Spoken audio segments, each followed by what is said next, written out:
Muito boa noite a todos.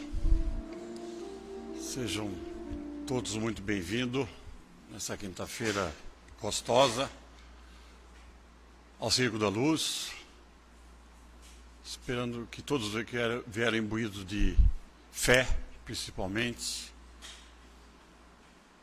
e com o propósito de fazermos caridade para a nossa evolução. É o nosso caminho, o que vai alargar a nossa porta, né? O pensamento do bem, acima de tudo, busca constante do perdão, trocando pela caridade. Vamos então levar o nosso pensamento a Deus, nosso Pai, a Jesus, o nosso Mestre,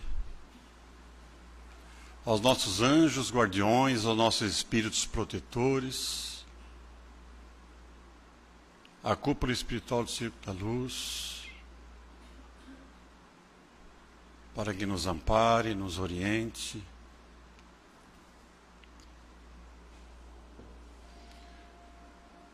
e nos mostre o caminho.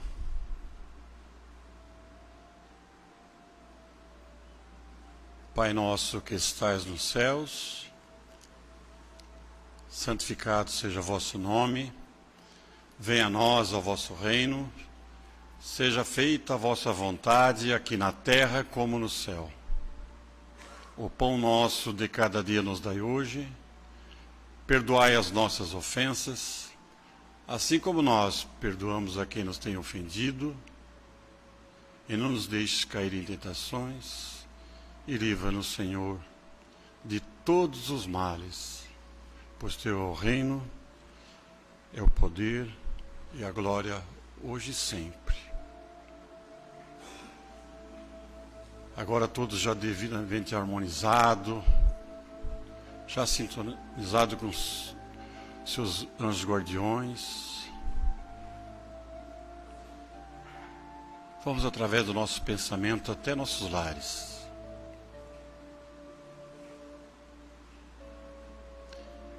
E vamos, em cada repartição, cada cômodo, cada canto da casa,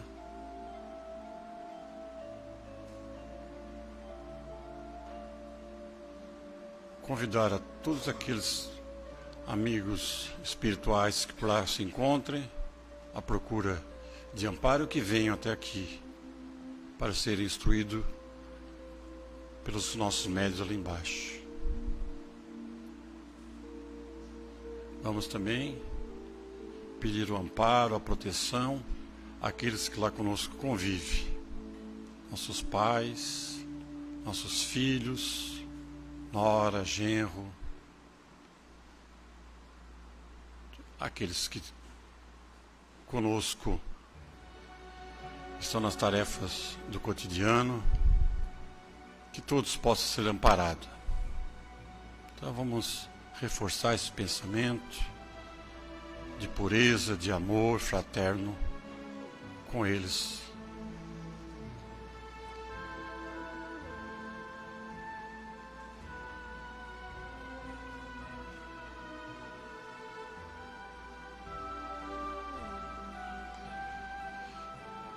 Convido então que todos retornem a essa casa, para nós darmos início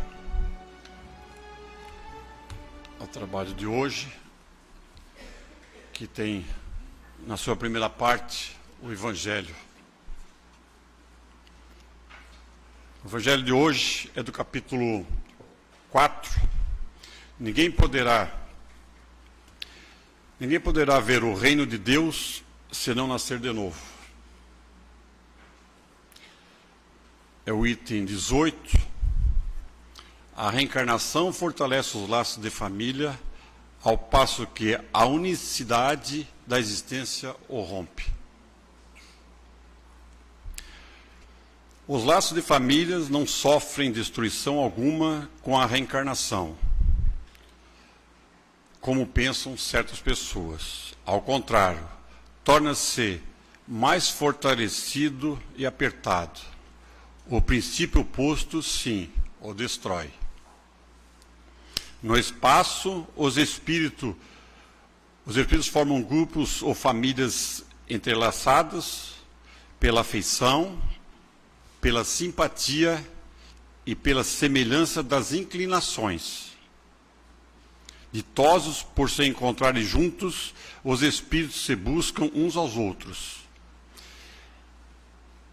A encarnação apenas momentaneamente os separa, porquanto, ao regresso à erraticidade, novamente se reúnem como amigos que voltam de uma viagem. Muitas vezes até uns seguem os outros na encarnação, vindo aqui reunir-se numa mesma família ou no mesmo ciclo, a fim de trabalharem juntos pelo seu mútuo adiantamento. Se uns encarnam e outros não, nem por isso deixam de estar unidos pelo pensamento. Os que se conservam livres velam pelos que se acham em cativeiro. Os mais adiantados se esforçam para fazer os que os retardatários progredirem.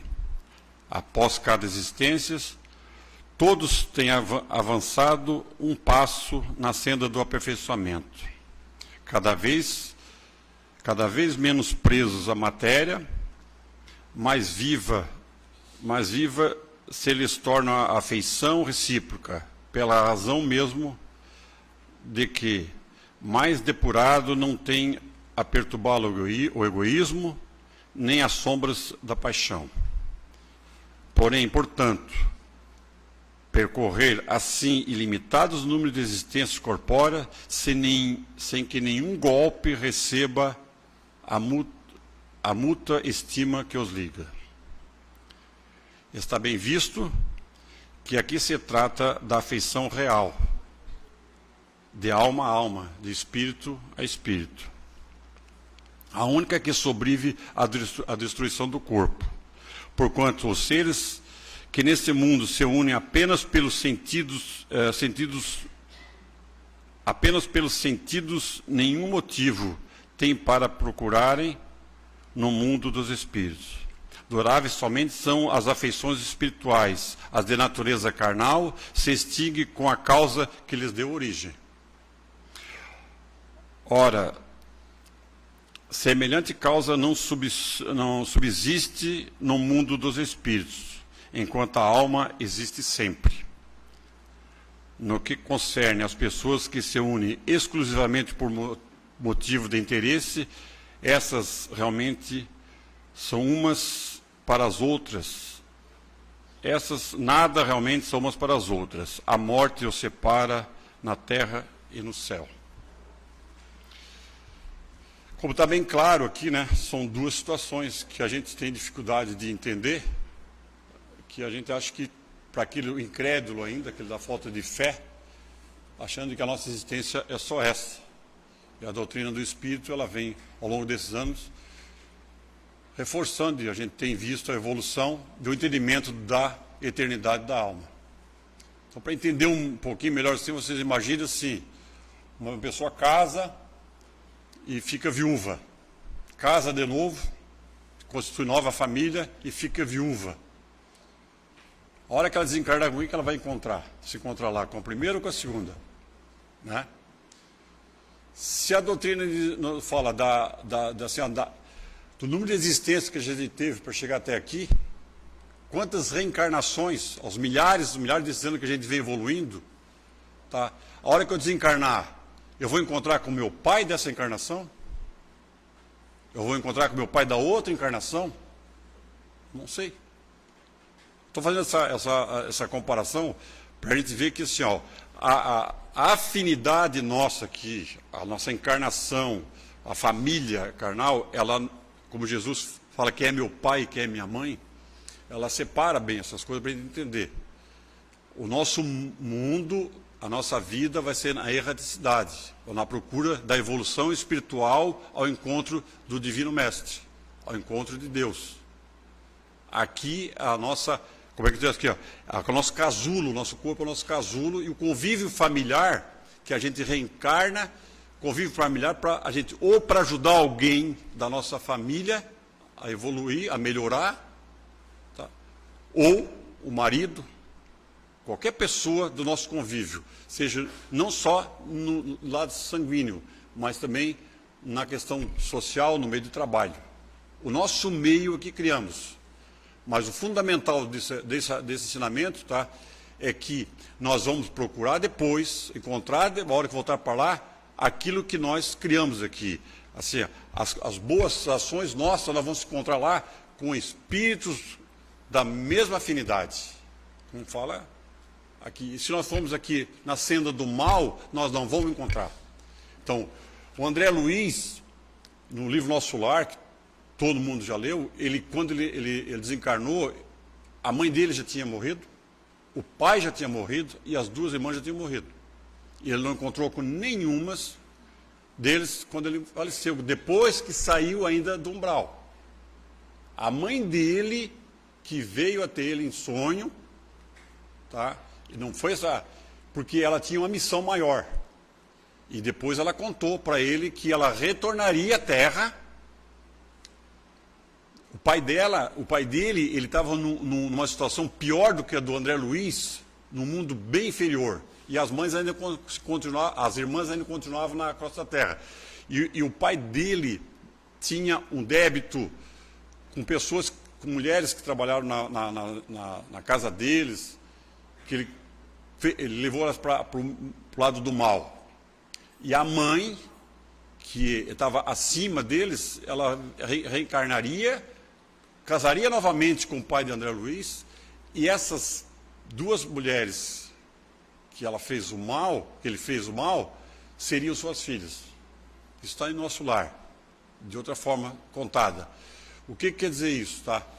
Como diz aqui, a mãe de André Luiz não precisava voltar, mas a função dela do bem, ela é eterna. Ela voltaria para arrumar todo aquele meio, para depois se reencontrar novamente. Agora, se vai se encontrar novamente com eles, só o futuro.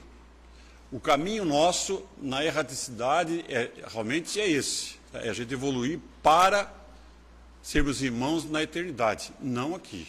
Aqui é só esse momento que estamos passando aqui, como fala bem claro aqui, um momento muito curto na existência da 30 anos, hoje a gente está vivendo 100 anos, né? 80 anos, é muito pouco na eternidade.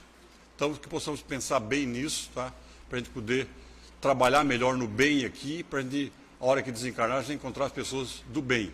Não vamos pensar que vai encontrar o meu namorado, o meu filho, a minha mãe, não é assim que acontece. É aquilo que a gente, é o trilho que a gente faz aqui, aquilo que eu trilhei, que eu preguei, eu vou encontrar esses irmãos novamente lá para o bem. Que possamos pensar sobre isso. E agora, vou passar a palavra ao nosso irmão Jefferson, já que dispensa maiores comentários, e vamos vibrar que ele consiga transmitir a nós uma boa mensagem, como sempre o fez. Que assim seja.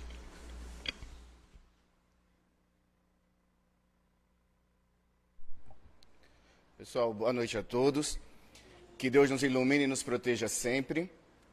Bom, a gente vai estudar um pouco hoje sobre o divórcio, na visão espírita, mas a importância da gente começar a entender algumas coisas. O espiritismo tem 4 etapas assim que a gente tem que estar muito atento. Primeiro é o acolhimento, nós acolhemos as pessoas, nós consolamos as pessoas, só que aí as 2 últimas etapas, eu acredito que são as mais importantes, que é o esclarecimento do problema que aquela pessoa está passando e a orientação do que ela pode encontrar na doutrina espírita para ampliar o seu conhecimento.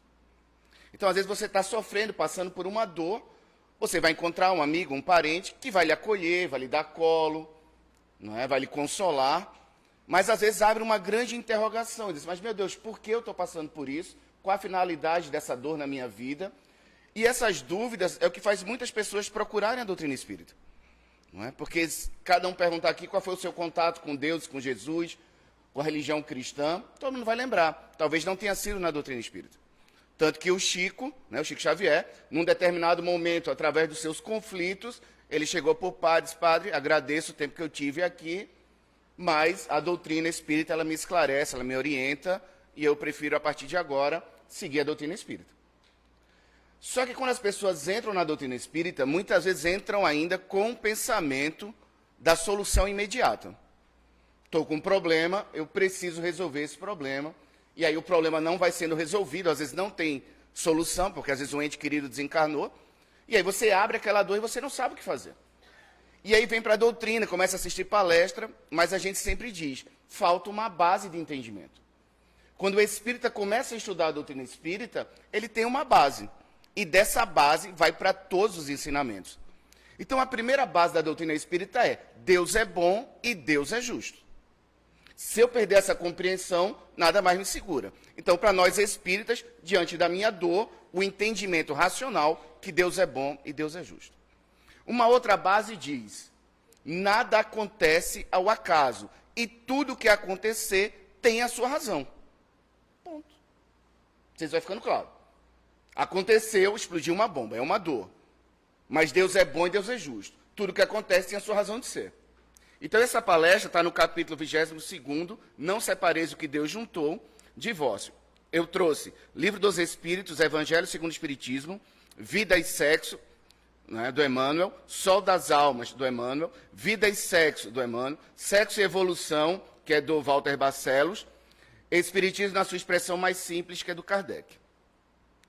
Na pergunta 695 do Livro dos Espíritos, Kardec faz a seguinte questão. Será contrário à lei da natureza o casamento, isto é, a união permanente de dois seres? Aqui ele já separa. Nós temos a ideia de casamento, um casamento civil, religioso. Né? Kardec diz união de dois seres. Dois seres. Ele não determina se é homem ou se é mulher. Se são duas mulheres, se são dois homens. Ele faz união de dois seres. Eles dizem, é um progresso na marcha da humanidade. Porque por mais que eu seja contrário ao casamento homoafetivo, ele existe. Por mais que eu não queira que duas pessoas se encontrem no mesmo sexo, elas se encontram. Aí é uma opinião minha pessoal, de querer ou não querer aceitar. Mas esses dois espíritos, por exemplo, dois homens resolvendo viver juntos, são dois seres. São dois espíritos que, num determinado momento, resolveram se encontrar por algum motivo. Só que Kardec diz, o casamento espírita é no altar da consciência. É na consciência, não é num papel e nem numa bênção. É no altar da consciência. Só que ele incentiva o casamento civil. Porque nós vivemos na terra, nós precisamos das leis da terra. Casamento civil, união para quem? Para os héteros e para os homoafetivos. Ponto. Não é? Por mais que eu não queira e não aceite, se dois homoafetivos, num determinado momento, resolverem se unir, que as leis dos homens possam unir. Joana de Andes já começa a clarear a gente de uma forma assim. O lar é um laboratório onde a dor e a felicidade fazem parte no amadurecimento dos espíritos. Então, viver em família, viver em união, é um laboratório, onde a dor e a felicidade fazem parte. E qual é a finalidade? Amadurecer. Ah, mas eu estou casado há 30 anos, ele não amadureceu. Mas o objetivo é amadurecer. Ficou claro? A gente diz, meu Deus, meu cônjuge é tão infantil. Entrou na relação para amadurecer. Nós vivemos muitos conflitos. O objetivo é amadurecer. Então, esse é o objetivo real das uniões. Amadurecimento dos espíritos. Então, se o amor e a dor fazem parte, no momento da dor, eu não posso me desesperar. Porque a dor faz parte, está no processo. Então, aqui a doutrina vai trazendo a fé raciocinada. Porque quando a gente está passando pela dor, a gente não quer passar. Eu não admito estar passando por essa dor. Essa dor faz parte, está no meu mapa, senão ela não aconteceria. Né? Só que a gente é egoísta, a gente só quer o amor. E na hora da dor, nós não temos uma bagagem. Por isso que Kardec diz o seguinte, para você ser espírita, compreenda primeiro para depois acreditar, se quiser.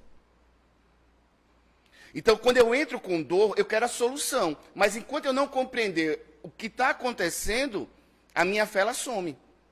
Então, antes de eu acreditar em alguma coisa, vamos compreender. Então, cada um pega a sua dor, o seu problema, já entendeu a base.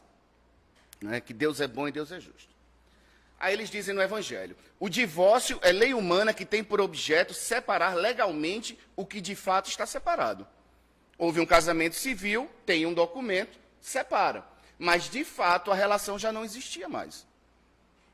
Se não tem união estável, se não tem casamento, se afasta. Não é contrário à lei de Deus, pois que apenas reforma o que os homens han feito e só aplicável nos casos em que não se levou em conta a lei divina. Então, muita gente pergunta se o casamento, não é? Como é que o espírita pratica? Não tem cerimonial religioso, as pessoas podem fazer um evento, não é? Chamar uma espírita para, no momento que seria religioso, ler uma mensagem espírita, e depois os noivos fazem as festas. Mas e o divórcio? Aí ele diz, será que é contrário? Será que é proibido se divorciar? Será que eu estou fazendo a coisa certa ou a coisa errada? Os espíritos já dizem para a gente, não é contrário à lei de Deus. Separa. Não dá mais para viver, separa. André Luiz, no livro Sol de Almas, diz o seguinte, compreendamos os irmãos que não puderam evitar o divórcio, porquanto ignoramos qual seria a nossa conduta em lugar deles, nos obstáculos e sofrimentos com que foram defrontados. Ele está dizendo para a gente que joga pedra, né? Essa é a mensagem. Não jogue em pedra naquilo que você está vendo. Por exemplo, mãe, não é? Separação de filho, parece que ela sofre mais do que o filho ou mais do que a nora. Não é? E vai no questionamento, meu Deus, meu filho, minha... Ele está dizendo para a gente, compreenda os irmãos, o que eles estão vivendo lá dentro, só eles sabem. A gente não sabe o que está vivendo. Então, como as pessoas vivem de máscara, a sociedade olha para a máscara e nem sempre aquela é a realidade. Então, ele está dizendo para a gente, não joguem pedra em ninguém, porque ninguém sabe o que cada um passa lá dentro. Então, compreendamos os irmãos que não puderam evitar o divórcio. Agora, como eu vou compreender se eu não estou buscando entendimento? Então, muitas vezes, você está diante de pessoas que estão reclamando, estão gritando, estão ofendendo, e aí você tem um entendimento, aí você vai se afastar dessa pessoa. Porque você vai olhar para ela e ela não entende nada. Porque Emmanuel, pelo Chico, ele traz uma mensagem muito simples, mas que é muito importante para a gente. Que Deus nos deu a emoção, mas para qualquer decisão da nossa vida a gente usa a razão. E você só conquista a razão se você tiver algo, uma fonte, que você vai buscar conhecimento. Senão você só vai trabalhar pela sua emoção. Então, muitas vezes, nos nossos conflitos dentro de casa, ou nos envolvimentos que nós temos nos problemas dos outros, nós não estamos usando a razão, só a nossa emoção. E se a nossa emoção for vinculada a dores, a gente vai viver sofrendo. Não é? Quantas pessoas vêm aqui passando por dificuldade no casamento, dificuldade nas relações, e a gente vê que ela só está com a emoção. Não é? Falta um pouco mais de bagagem e entendimento. Aí as pessoas, Jefferson, como é que o Espiritismo pode me ajudar? Quando você começar a compreender a vida de uma forma diferente. Tem um item no Evangelho que chama o ponto de vista. Você precisa mudar o seu ponto de vista sobre as dificuldades do mundo. Enquanto você não for mudar o seu ponto de vista, você vai ficar buscando curas espirituais, alívios, promessas, e parece que aquilo não some de você. Aí você vai dizer, meu Deus, sou uma pessoa tão boa, ajudo tanta gente, faço tanta coisa boa, e por que tanto problema? Porque o problema que acontece na sua vida é para você. Senão ele não aconteceria. Aí, numa das perguntas do Livro dos Espíritos, Kardec pergunta o seguinte, pessoas que se amaram no passado, elas podem se reencontrar e se reconhecer? Eles dizem que não. Mas que uma força de atração vai unir esses espíritos. Tanto pela simpatia quanto pela antipatia. Então, pouco importa se você queria ou não queria casar com essa pessoa, se unir com essa pessoa, existia uma lei de atração mais forte do que você para unir você a essa pessoa. Muita gente bota a mão na cabeça, meu Deus, tanta gente boa no mundo, e tinha que ser justamente essa criatura. Porque essa criatura tinha uma necessidade de se encontrar com você. Então, eles dizem, não precisa saber o que você fez no passado. Se você está sofrendo, o mal você fez. Dúvidas aqui? Está sofrendo na relação? O mal você fez. Por isso você tem essa relação. Mas como eles dizem, que o objetivo é o amadurecimento, o objetivo é você evoluir na sua relação. Sair de um ambiente de dor e sofrimento para um ambiente de paz. Ter uma relação melhor. Aí, Emmanuel, no Vida e Sexo, diz o seguinte: decorre daí a importância dos conhecimentos alusivos à reencarnação. Com todo respeito aos psicólogos, psiquiatras, que tratam muitos casais, enquanto a reencarnação não for colocada no processo de entendimento, a gente vai ficar da infância para cá. Né? Vai ficar da infância. Então, esqueci agora a linha, a transpessoal também, que já está saindo do corpo físico, então já tem avanços, não é? Que vão buscar lá no passado. Só que a doutrina espírita, ela vem muito antes falando. Então ele diz o seguinte: decorre daí a importância dos conhecimentos alusivos à reencarnação nas bases da família, com pleno exercício da lei do amor nos recessos do lar. Então, como o Zé estava falando, os espíritos que reencarnam juntos já viveram juntos no passado. Há uma necessidade de reencontro. Se esse reencontro é bom ou ruim, mostra que foi o passado. Mas uma lei de atração fez com que esses espíritos se unissem. Nos recessos do lar, para que o lar não se converta de bendita escola. Então, o que é o lar? É uma escola. Que é um pouso, se transforme em pouso neurótico, albergando moléstias mentais dificilmente reversíveis. Depressão, ansiedade, alguém tem aí? Alguém tem algum problema de relação dentro de casa, alguma dificuldade?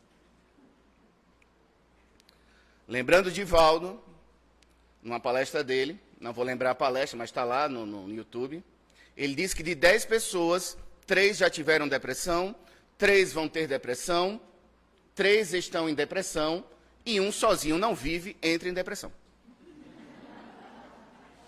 Então, todos os 10 vão passar por depressão. Isso quer dizer, todos nós temos ansiedade, todos nós, num determinado momento da nossa vida, vamos estar em depressão. O problema não é a depressão, o problema não é a ansiedade, o problema não é o desencarne, o problema não é a separação, o problema não é a crise financeira, o problema sempre vai ser a bagagem que você tem para passar pelo problema que é seu. Então a gente vai ver pessoas extremamente desesperadas diante da sua dor, e é compreensível, porque ela não entende nada. Aí o que a gente encontra no Evangelho segundo o Espiritismo? Todos os sofrimentos, todos, só vai ter compreensão, só vai ter consolo, se a pessoa entender que existe vida futura, quer dizer, não acaba no túmulo, não é? E que Deus é bom e Deus é justo. Enquanto eu não compreender que Deus é bom e Deus é justo diante da minha dor, a pior chaga que nós temos vai dominar a gente, que se chama egoísmo. A decepção é uma máscara do egoísmo. Porque a decepção, a dor, é que você esperava que não fosse daquele jeito, e ele é daquele jeito. Você não esperava que tivesse acontecido isso, e aconteceu. E aí, quando acontece, a gente não quer que aconteça. O sentimento de dor vem. E a revolta, o desespero, os espíritos dizem, vivemos num planeta de provas e expiações. Provas e expiações. No livro Consolador, Emmanuel esclarece isso de uma forma bem simples. Ele diz que a prova é para espíritos preguiçosos e rebeldes. Por exemplo, o cara gastava um monte de dinheiro com festa, farra e folia, agora falta dinheiro, ele sofre, mas ele não se revolta. Outro quer roubar, quer matar, porque não consegue ficar pobre. E aí eles dizem que quanto mais você sofre, mais você deve. Aí Emmanuel diz que a expiação é a punição do criminoso. Vamos entender de uma forma mais simples. Para não ser machista. Chegou um homem ou uma mulher, porque eu acredito que as mulheres sofrem muito mais do que os homens dentro de casa. Né? Na busca de... Né? Ele vai dizer para a gente que a importância de entender que quanto mais você reclamar da sua relação, mais culpa você tem. Dúvidas aqui ou não? Quanto mais você estiver diante da sua dor, se desesperando, gritando contra Deus, seja pelo desencarne de um ente querido, seja por uma separação, seja por falta de dinheiro, quanto mais você se revoltar, fica muito claro que o seu espírito é endividado nesse ponto. Por isso que muitas pessoas entram na casa das espíritas em expiação, isso quer dizer, revoltado com as suas dores, mas vão compreendendo o processo e aí vão saindo da expiação para a aprovação. Isso quer dizer, ainda continua doendo, mas eu compreendo melhor. Porque sem compreensão da dor, vem a revolta. E a revolta, como Emmanuel diz, não é a punição do criminoso. Porque aquele que machuca, um dia precisa ser machucado, para aprender que não deve machucar. Só que aí os espíritos dizem, você não precisa lá atrás saber o que você fez de errado. Talvez você se revolte muito mais fazendo uma regressão. Não é? Mas eles dizem o seguinte, pouco importa saber o que você já fez. Se você está sofrendo, o mal você fez. O que é que eu devo fazer? Me reconstruir. Eu preciso sair daqui para frente, não ficar analisando para trás. Aí eles completam dizendo, família desestruturada, sociedade perturbada. No Livro dos Espíritos, questão 386, Kardec comenta o seguinte, 2 seres se aproximam ao outro por circunstâncias aparentemente fortuitas, mas que são resultados de atração de 2 espíritos que se buscam através da multidão. Isso eu já comentei. André Luiz, no livro Sol nas Almas, diz o seguinte, aí a gente vai se conhecer um pouco, né? 2 espíritos, sob o aguilhão do remorso, ou tangidos pela exigência da evolução, ambos portando necessidades e débitos. Não é santo e nem santa. Cheio de imperfeições, de débitos e de erros. Fica mais fácil a gente entender que é uma ilusão a gente se apaixonar pela perfeição da pessoa. Né? De vez em quando eu sou meio... gosto de gostar umas coisas de internet, meio para complicar as coisas da minha vida, né? Que eu não precisava colocar. Aí eu coloco lá, daqui a pouco vem, eu digo, meu Deus, estão falando de mim, mas eu sou ruim mesmo. Aí a gente vai percebendo que a gente cria uma imagem, aí chega uma pessoa e diz, Jefferson, eu me decepcionei contigo, mas é porque eu não tenho um pensamento igual a você nesse ponto, criatura. Quando você pensou que eu era tudo o que você esperava, porque você só olhava o lado bom meu, você se decepcionou. A culpa não é minha, a culpa foi da sua ilusão. Porque eu sou imperfeito. Então nós criamos qualidades para as pessoas e acreditamos que ela é perfeita, mas nós não somos. Então ele diz, 2 espíritos sobre o aguilhão do remorso ou tangidos pela exigência da evolução, ambos portando necessidades e débitos, combinam o encontro ou reencontro no matrimônio, convencidos de que a união é, sobretudo, programa de obrigação regenerativa. Você se encontrou com essa pessoa para se tornar uma pessoa melhor, nem que seja debaixo de porrada, não física. Mas se foi física, também teve a necessidade de passar por aquela dor. O cara tem que ser preso, mas se não fosse para acontecer, aquela pessoa não tinha sentido a dor.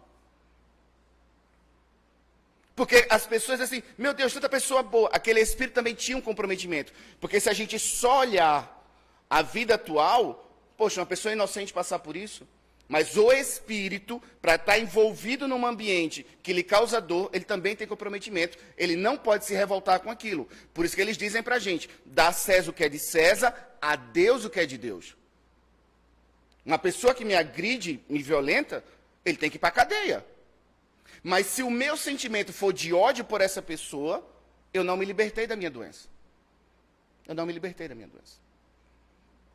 Não é? Não sei se ficou claro, é um tema mais polêmico, mas a gente tem que começar a compreender. Não é? Quando ele fala o seguinte, uma criança estuprada, não é? Houve uma energia para que aquela criança acontecesse com ela. Ponto. Tinha que passar por aquela experiência. Ah, uma criança maravilhosa está no orfanato. Titio me leva para casa, ninguém leva. Essa criança, alguém adota, vai para casa e a pessoa devolve. Ah, tadinha daquela criança. Quando você olha aquela criança numa vida só, realmente o seu coração parte, porque você vai usar a emoção. Quando você olha pela razão, você vai acolher, você vai consolar, você vai orientar, você vai esclarecer, mas você entende que aquela criança tem um comprometimento para estar naquela situação, senão Deus seria injusto. Seja o que seja que aconteça, tem a sua razão de ser. A gente nunca pode se desligar disso, porque senão a gente acha que isso está contra Deus e isso está a favor de Deus. É tudo. Da mesma forma, perdoai não 7 vezes, mas 70 vezes 7. Ele não diz a ofensa. Ele não diz a ofensa. Ah, isso você perdoa, isso você não perdoa. Perdoar a todos. Aí por isso que a gente é reencarnacionista, né? Uma vida só não dá. As relações podem gerar mágoas quando criamos expectativas para o comportamento dos outros. essas mágoas vão se acumulando ao longo da vida, são fomentadoras e geradoras de complexos, apresentando-se doenças. Ele está dizendo de uma forma bem simples que a mágoa é culpa nossa. Nós criamos, não recebemos aquilo que nós combinamos internamente, passamos a sofrer com aquilo, aquilo vai gerando energias, são fomentadoras e geradoras de complexos, apresentando-se como doença. Aí qual é a maior doença que a gente tem hoje? A depressão é um transtorno mental caracterizado por angústias, rebaixamento do humor, pela perda de interesse, prazer e energia diante da vida. De uma certa forma, a depressão é uma escuridão. É uma escuridão, né? De um pensamento egoísta. De um pensamento egoísta. Mas Jefferson, você está falando para mim, não, estou falando para o seu espírito. Que talvez você não entenda. Mas seu espírito vai continuar, e quanto mais a gente escutar, talvez uma hora o nosso espírito acorde. Não é? E a gente fala para os espíritos imortais. Então a culpa mesmo ali da depressão, o envolvimento, tem um fundo de egoísmo. Porque eu não aceito a vida ser assim, eu não aceito o meu corpo, eu não aceito a situação, eu não aceito a separação, eu não aceito a morte. E a pessoa entra numa escuridão. Quando ela entra numa escuridão, o pensamento é só de dor. E aí o que é que acontece? Vem um processo obsessivo. Semelhante atrai semelhante. Então a pessoa afunda nas suas dores, vem um processo obsessivo. E aí o que acontece é o seguinte, só medicamento e só passe não resolve. Porque o medicamento ele vai te dar uma energia para você lidar com o seu casamento, para você lidar com a sua doença, para você lidar... E se você não for buscar o tratamento de conhecer aquela situação que você vive, o seu medicamento não vai fazer efeito, porque a dor continua lá. Você continua convivendo com aquela pessoa, você convivendo com o seu corpo. Mesma coisa é o passe. Eu vou tomar um passe e eu vou me sentir melhor. Mas eu chego em casa, na primeira discussão, minha energia foi embora. Aí parece que eu tenho, né, os famosos papapasses. Eu preciso de passe, eu preciso de passe, eu preciso de passe. A gente fica louco dentro da casa espírita. Meu Deus, passe de novo para essa pessoa, passe de novo para essa pessoa. Porque ela está angustiada, precisa de passe. Aí a gente internamente diz, ela precisa de conhecimento. Porque ela só quer tomar o remédio para aliviar a dor. Isso fica claro para todo mundo. Enquanto você não entender, a casa tem que lhe dar o passe. Mas a gente internamente, a gente vai se tremer tudo lá nas mesinhas lá atrás. Passe de novo para essa pessoa. Mas é porque a gente compreende que o que está faltando para ela não é só as energias, é o conhecimento. Por isso que o Espiritismo é uma luz nova, é uma luz que ilumina o nosso entendimento. Então, quando você estiver desesperado na sua dor, é uma escuridão. O que você está precisando não é medicamento, mas tome. Não é passe, mas tome. Mas o que você precisa? De uma mudança de entendimento sobre a sua dor. É isso que a gente precisa. E isso não é de uma hora para outra. André Luiz, no Sexo e Evolução, diz o seguinte para a gente. Os débitos contraídos por legiões de companheiros da humanidade, portadores de imaturidade para os temas do amor, determinam a existência de milhões de uniões infelizes. Então, para nós, que estudamos o Espiritismo, é como se você fosse para aquele filme Avatar. Né? Você está olhando de fora, os bonequinhos entram, morrem, saem, entra, sai. Não sei se vocês lembram desse filme. Né? Lá eles vivem uma realidade, só que quando morre, volta a ser gente. Acho que era assim o filme. Então é mais ou menos isso. E o que é que os espíritos dizem para a gente? Estude o Espiritismo e saia da vida material e comece a observar. Você vai entender. Aí está dizendo o seguinte, milhões de pessoas estão dizendo, meu Deus, é problema no casamento, é problema aqui, é ali, né? A gente pensa que aquela família é feliz, daqui a pouco tem problema. Então ele está dizendo o seguinte, os débitos contraídos por legiões de companheiros da humanidade, portadores de imaturidade, para os temas do amor. Ele até, né, tranquilo aqui, Emmanuel. Né? Esse que é imaturidade nossa. Para não dizer ruindade, maldade. Para os temas do amor, determinam a existência de milhões de uniões infelizes. Olha o que Emmanuel diz. De todas as perturbações, de todas, imagine todas que você vê. De todas as perturbações que experimentam a humanidade, nenhuma é tão grande e tão devastadora na sua repercussão quanto aos desequilíbrios do sexo.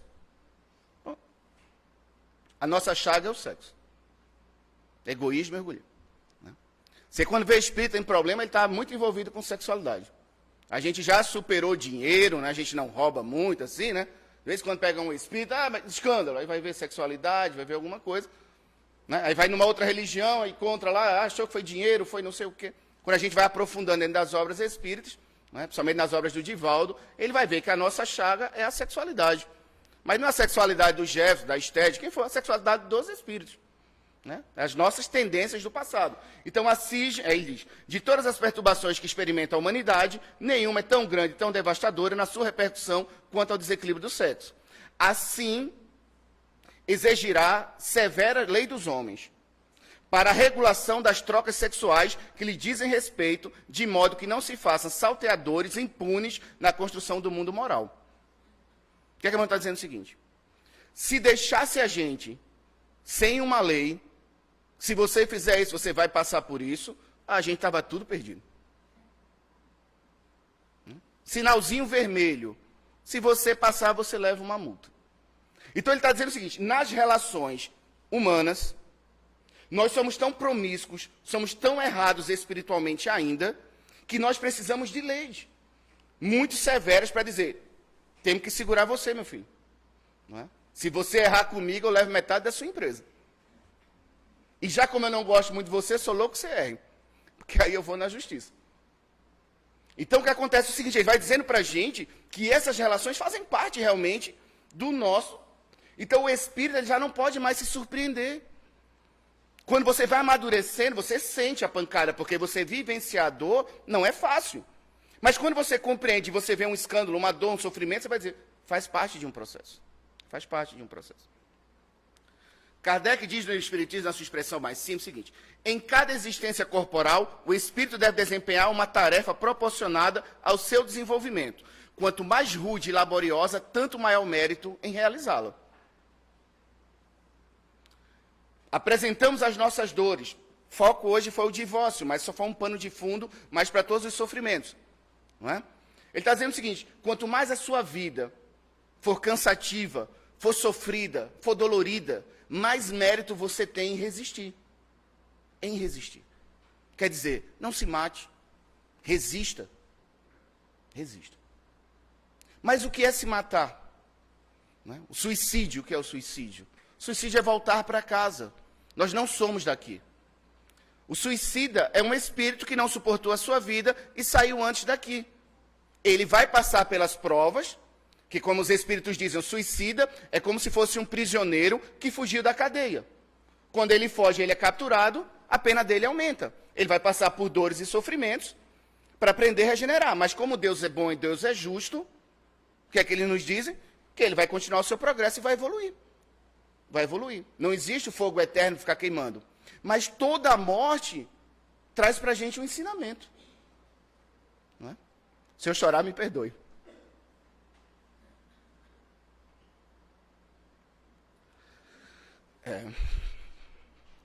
É para o meu amigo que sentava ali atrás. Né, Bel? Não chora, Bel. Eu fui no velório do meu amigo Cowboy, que sempre frequentava essa casa. Acho que eu não ia falar dele, mas deu vontade. E eu falei o seguinte no velório, que ele gostaria muito que os amigos dele fossem assistir minhas palestras, que ele gostava muito das minhas palestras. Aí eu olhei para o corpo dele e disse assim, pô, Cowboy, não precisava ser assim, né? Estava cheio de amigos, assim, acho que foi cheio de amigos. Então, assim, ele foi muito bem. Foi muito bem. Muito bem. Outras pessoas vão muito mal. Ele deu tempo de se recuperar.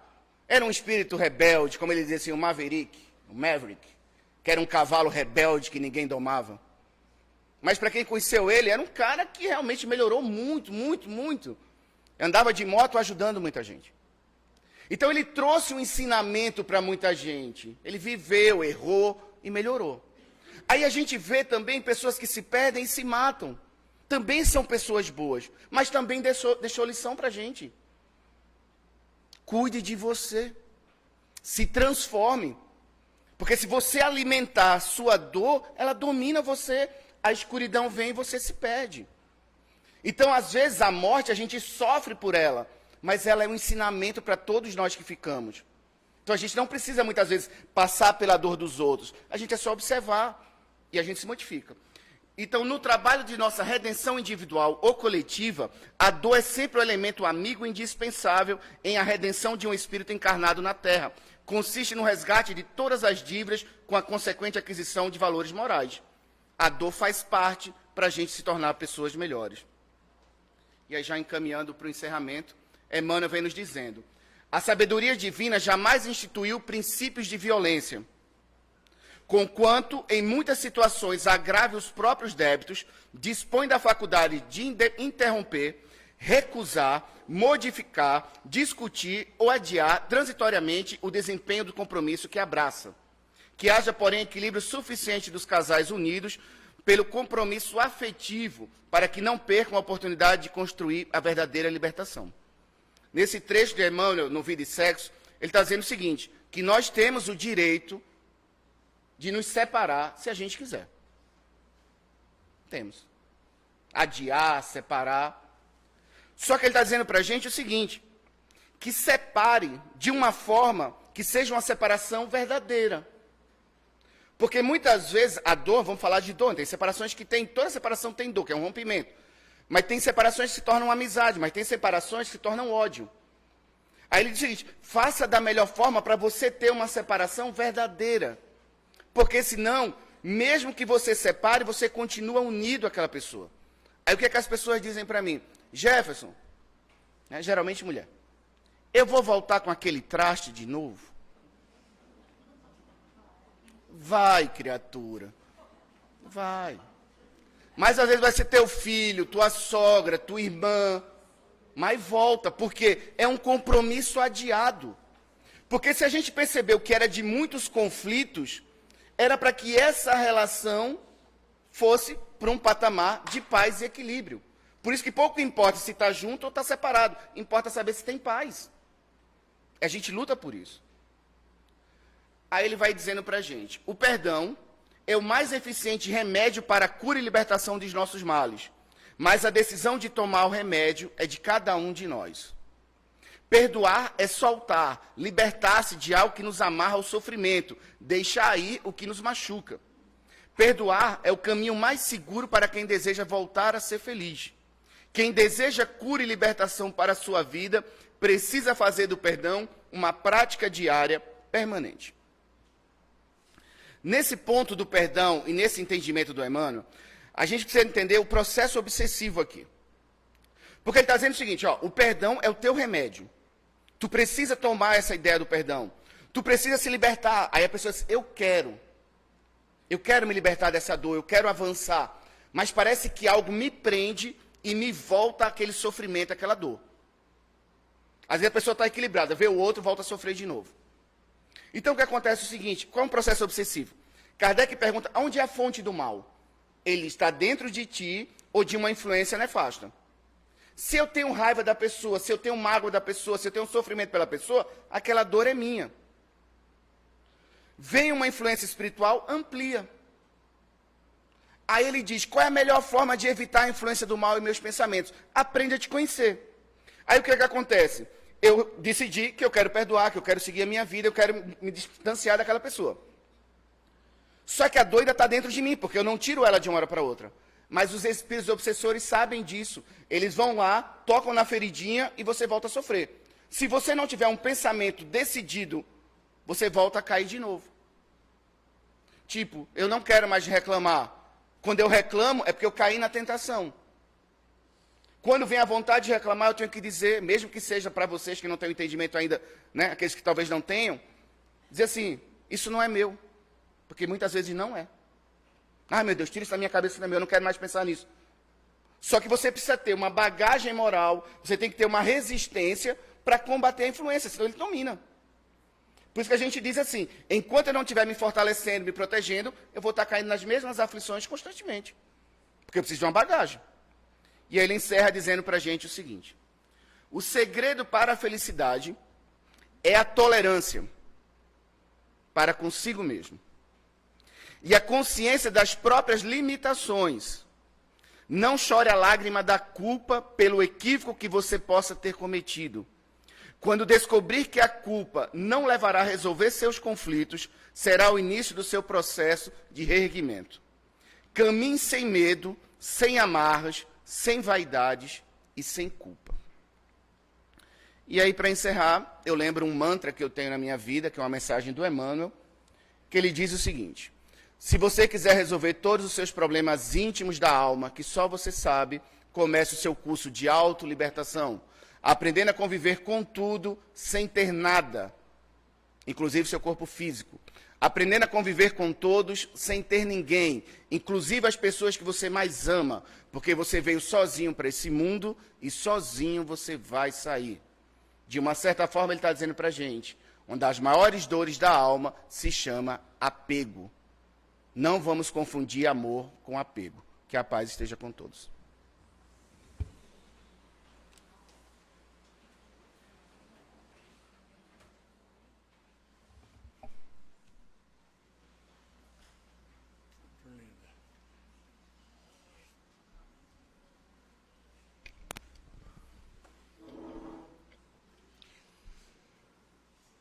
Obrigado, Jefferson, por todo esse rico esclarecimento a todos nós.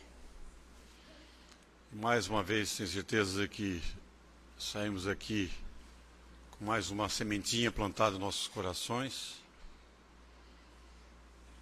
para a gente conseguir superar as adversidades que a gente encontra em cada dia. Que possamos voltar para nossos lares depois com essa sementinha bem plantada, né? Superar as adversidades do convívio, que é o nosso casulo, nosso meio de evolução. Então vamos para a parte final da nossa noite de hoje. E vamos todos vibrar, manter essa vibração gostosa que está hoje aqui. E vamos pedir a espiritualidade aqui presente, que sobre aquelas águas postas na mesa, nela seja colocado o fluido necessário para quem dela fizer uso, receba o auxílio de acordo com a sua necessidade e seu merecimento.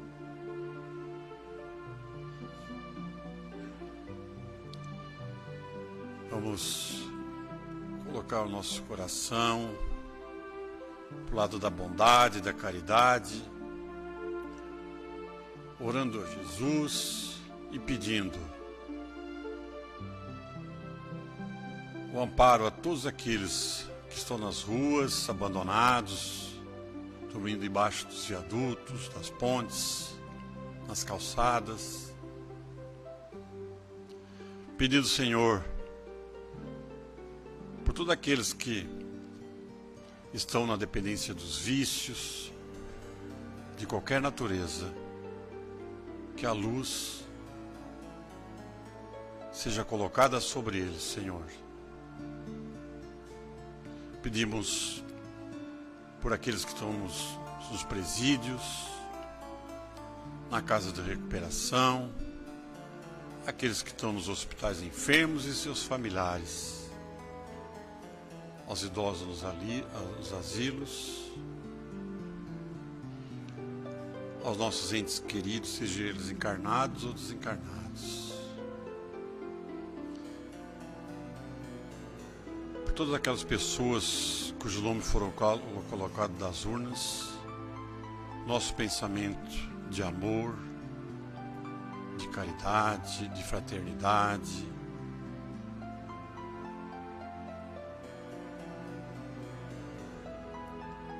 e preparamos neste momento então para recebermos o passe, para trocarmos essa energia e recebermos principalmente por nosso espírito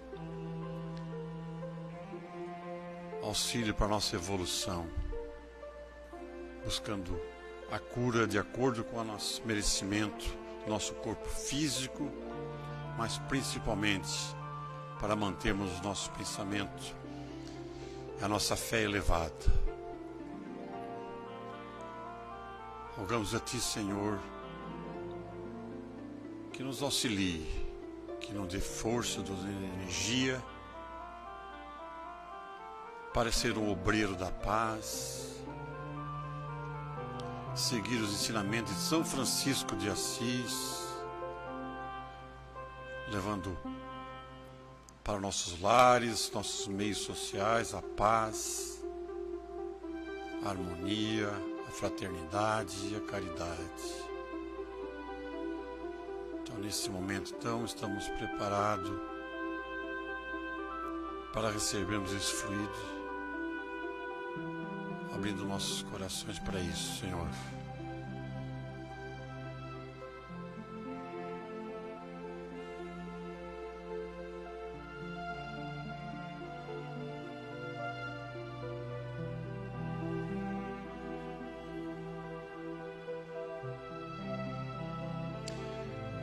Envolto em todo esse sentimento do bem, esse bem-estar que estamos, vamos orar através do nosso pensamento, pedindo paz à humanidade, através da oração que Jesus nos ensinou. Pai nosso que estais nos céus, santificado seja o vosso nome. Venha a nós o vosso reino, seja feita a vossa vontade, aqui na terra como no céu.